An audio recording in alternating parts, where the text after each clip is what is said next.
Indian രാഷ്ട്രീയം മാറുകയാണ്. മോദിയെ മുട്ടുകുത്തിച്ച്, അമിത്ഷയെ മുട്ടുകുത്തിച്ച് CJP, കോക്രോച്ച് ജനതാ പാർട്ടി ഒരു തരംഗമായി മാറിയിരിക്കുന്നു.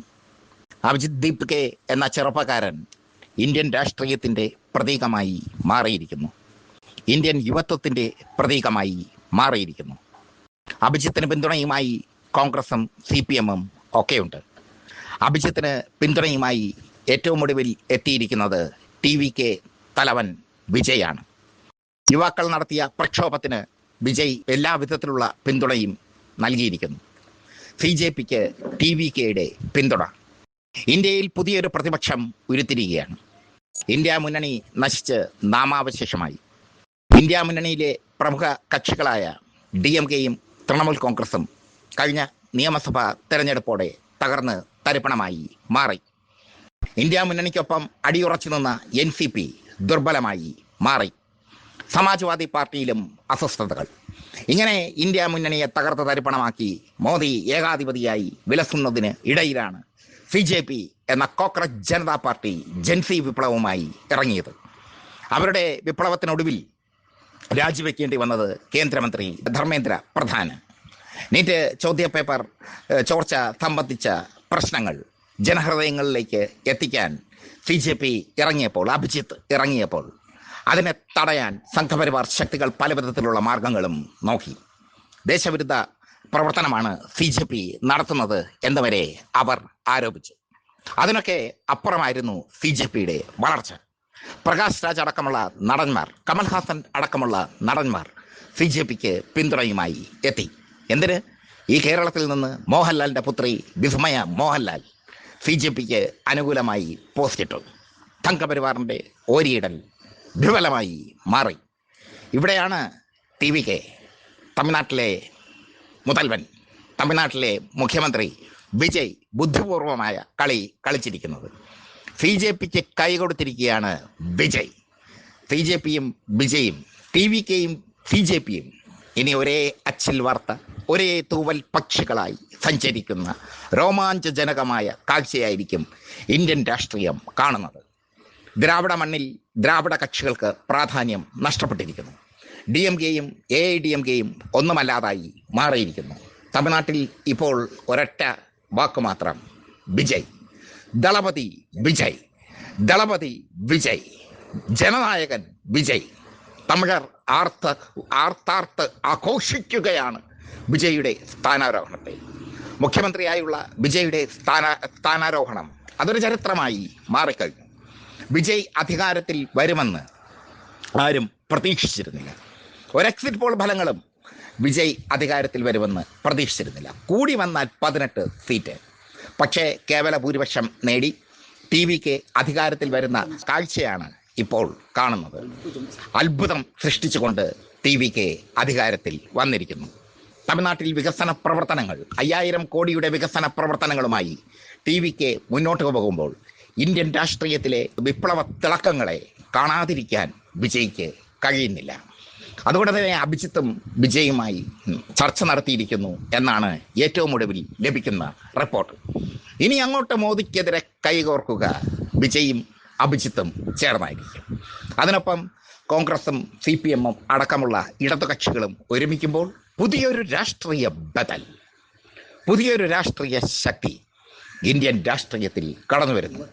ആ രാഷ്ട്രീയത്തിന് ഒരുപാട് പ്രത്യേകതയുണ്ട്. യുവത്വത്തിൻ്റെ രാഷ്ട്രീയമാണിത്. യുവജനങ്ങളുടെ തിളയ്ക്കുന്ന ചോരയാണിത്. യുവജനങ്ങളുടെ ആശയും അഭിലാഷവുമാണിത്. യുവജനങ്ങളുടെ പ്രതിഷേധമാണിത്. അവർ പ്രതിഷേധിച്ചു കൊണ്ടിരിക്കും. അവരങ്ങനെ പ്രതിഷേധിച്ചു കൊണ്ടിരിക്കുമ്പോൾ മോദിയുടെ കോട്ടക്കൊത്തളങ്ങൾ വിറയ്ക്കും എന്നുള്ളതിൽ യാതൊരു സംശയവുമില്ല. വിജയ് ബുദ്ധിപൂർവമായ കളിയാണെന്നേ കളിക്കുന്നത്. അയാൾക്ക് കളി അറിയാമെന്നേ, അയാൾക്ക് ചെറുപ്പക്കാരുടെ മനസ്സറിയാമെന്നേ. വെറുതെ വന്നൊരു സുപ്രഭാതത്തിൽ മുഖ്യമന്ത്രിയായൊന്നുമല്ല വിജയ്. പണ്ടത്തെ മുതൽവൻ സിനിമയെ പോലെ ഒരു ദിവസത്തെ മുഖ്യമന്ത്രിയാകാൻ വന്നതൊന്നുമല്ല വിജയ്.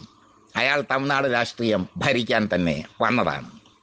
നന്നായി കളി പഠിച്ച്, നന്നായി രാഷ്ട്രീയത്തിൻ്റെ മർമ്മമറിഞ്ഞ് ഓരോ നീക്കവും വിജയ് നടത്തുമ്പോൾ അത് BJPക്കെതിരായ നീക്കമായി മാറുന്നു. തമിഴ്നാട്ടിൽ DMK ആണ് വിജയുടെ TVKയുടെ മുഖ്യ ശത്രു എങ്കിലും ദേശീയ രാഷ്ട്രീയത്തിൽ BJP ആണ് തൻ്റെ മുഖ്യ ശത്രുവെന്ന്, സംഘപരിവാറാണ് തൻ്റെ മുഖ്യ ശത്രുവെന്ന് TVK നേതാവ് അസന്നിഗ്ധമായി പ്രഖ്യാപിച്ചു കഴിഞ്ഞു. ഇപ്പോൾ പുതിയൊരു പ്രതിപക്ഷ ശക്തി CJP അടക്കമുള്ള പ്രതിപക്ഷ പാർട്ടികളുമായി ചേർന്ന് ഇന്ത്യ മുന്നണിക്ക് ബദലായി പുതിയൊരു പ്രതിപക്ഷ ശക്തിയെ വളർത്തിയെടുക്കുകയാണ് ജോസഫ് വിജയ്.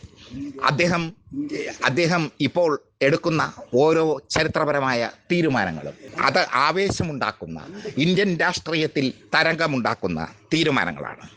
CJPക്ക് അനുകൂലമായി വിജയ് പോസ്റ്റ് ഇട്ടിരുന്നു. അഭിജിത്തിനെ വിജയ് അഭിനന്ദിച്ചിരുന്നു. അതിന് പിന്നാലെയാണ് നിർണായകമായ ചർച്ച അഭിജിത്തും വിജയും തമ്മിൽ നടത്തിയിരിക്കുന്നത്. ഇത് മോദിയെ സംബന്ധിച്ചിടത്തോളം അത്ര സുഖകരമല്ല. മോദിയെ സംബന്ധിച്ചിടത്തോളം സുഖകരമല്ലാത്ത ചർച്ച, മോദിയെ സംബന്ധിച്ചിടത്തോളം തിരിച്ചടി ഉണ്ടാക്കുന്ന ചർച്ച. എന്തായാലും കോക്രോച്ച് ജനതാ പാർട്ടി രൂപീകരിച്ചപ്പോൾ പരിഹസിച്ച് തള്ളിയവർ ഇപ്പോൾ CJPയെ കൈയടിച്ച് പ്രോത്സാഹിപ്പിക്കുന്ന രോമാഞ്ചജനകമായ കാഴ്ച, CJP ഒരു തരംഗമാകുന്ന കാഴ്ച, ഉത്തരേന്ത്യയിൽ നിന്ന് ദക്ഷിണേന്ത്യയിലേക്ക് CJP കടന്നു വരുന്ന കാഴ്ച. CJP ഇപ്പോൾ യുവാക്കളുടെ പ്രതീക്ഷയായി മാറിയിരിക്കുന്നു. സോഷ്യൽ മീഡിയ പ്ലാറ്റ്ഫോമുകൾ എങ്ങനെ അതിവിദഗ്ധമായി വിനിയോഗിക്കാം എന്നതിന് ഉദാഹരണമാണ് CJPയുടെ വളർച്ച. ആധുനിക കാലത്ത് മുഖ്യധാരാ മാധ്യമങ്ങൾ മറച്ചു വയ്ക്കുന്ന വാർത്തകൾ സോഷ്യൽ മീഡിയയിലൂടെ പുറത്തുവിടുന്നുണ്ട്. പൊളിറ്റിക്സ് കേരള അടക്കമുള്ള മാധ്യമങ്ങൾ സോഷ്യൽ മീഡിയയിലൂടെ ഞങ്ങളുടേതായ ഭാഗധേയത്വം, ഞങ്ങളുടേതായ നിർണായക റോൾ വഹിക്കുന്നുണ്ട്. ആ റോളുകളിൽ പുതിയ പുതിയ വാർത്തകൾ മറ്റ് മുഖ്യധാരാ മാധ്യമങ്ങൾ നൽകുന്നതിന് മുമ്പേ ഞങ്ങൾ നൽകുന്നുമുണ്ട്. ഇന്ത്യയിൽ പുതിയൊരു പ്രതിപക്ഷ കൂട്ടായ്മ ഉരുത്തിരിയുകയാണ്. പുതിയൊരു പ്രതിപക്ഷത്തിൻ്റെ തിളക്കം ഉരുത്തിരിയുകയാണ്. ഇന്ത്യ മുന്നണി രൂപീകരിച്ചപ്പോൾ അതിനെ ഏറ്റവും കൂടുതൽ പിന്തുണച്ച പ്രസ്ഥാനമാണ് പൊളിറ്റിക്സ് കേരള. ഇന്ത്യ മുന്നണി അധികാരത്തിൽ എത്തുമായിരുന്നു. ദക്ഷിണേന്ത്യയിൽ പ്രതീക്ഷിച്ച സീറ്റുകൾ ലഭിച്ചിരുന്നുവെങ്കിൽ, ഉത്തരേന്ത്യയിൽ കുറച്ചും കൂടി ശ്രദ്ധ കേന്ദ്രീകരിച്ചിരുന്നുവെങ്കിൽ. പക്ഷേ വീണ്ടും മോദിക്ക് അധികാരം ലഭിച്ചു. പിന്നീട് അങ്ങോട്ട് ഇന്ത്യ മുന്നണിയുടെ തകർച്ചയാണ് കണ്ടത്. അനുദിനം ശോഷിച്ചു വരുന്ന ഇന്ത്യ മുന്നണിയുടെ നട്ടലായ മമതാ ബാനർജി തകർന്ന് തരിപ്പണമായി. DMK തകർന്ന് തരിപ്പണമായി. സമാജ്വാദി പാർട്ടി, UPയിൽ ഇന്ത്യ മുന്നണിയെ നയിച്ചിരുന്ന സമാജ്വാദി പാർട്ടി ദുർബലമായി. മുംബൈയിൽ NCP, മഹാരാഷ്ട്രയിൽ NCP ദുർബലമായി. ഇങ്ങനെ ഇന്ത്യ മുന്നണിയിലെ ഓരോ കക്ഷികളും ദുർബലമായി കൊണ്ടിരിക്കെ TVK ഇന്ത്യ മുന്നണിക്ക് ബദലായി വലിയൊരു സംരംഭത്തിന് ഇറങ്ങുകയാണ്. തമിഴ്നാട് എപ്പോഴും രാഷ്ട്രീയ കോളിളക്കങ്ങൾ സൃഷ്ടിക്കുന്ന സംസ്ഥാനമാണ്. ദ്രാവിഡ പ്രസ്ഥാനത്തിൻ്റെ ഈറ്റില്ലമായിരുന്നു തമിഴ്നാട്. കറുപ്പ് വിപ്ലവം അടക്കമുള്ള വിപ്ലവങ്ങൾ ഉയർന്നു വന്ന നാട്, അണ്ണാദുരൈയുടെ നാട്, പെരിയസ്വാമിയുടെ നാട്, പെരിയാറിൻ്റെ നാട്, അങ്ങനെ ഒരുപാട്, തിരുവള്ളുവരുടെ നാട്. അവിടെ നിന്നും വിപ്ലവം തുടങ്ങുന്നു. MGRൻ്റെ നാട്. അങ്ങനെ ഇന്ത്യയെ ഒട്ടാകെ വിപ്ലവത്തിൻ്റെ കനലിൽ, മാറ്റത്തിൻ്റെ കനലിലേക്ക് നയിച്ച സംസ്ഥാനമാണ് തമിഴ്നാട്. ആ തമിഴ്നാട്ടിൽ നിന്ന് പുതിയൊരു രാഷ്ട്രീയ നീക്കത്തിന് ചുക്കാൻ പിടിക്കുമ്പോൾ ഇന്ത്യൻ രാഷ്ട്രീയത്തിൻ്റെ ഭൂപടം മാറുന്നു. ഇന്ത്യൻ രാഷ്ട്രീയത്തിൻ്റെ ഭാവി TVK CJP സഖ്യത്തിൽ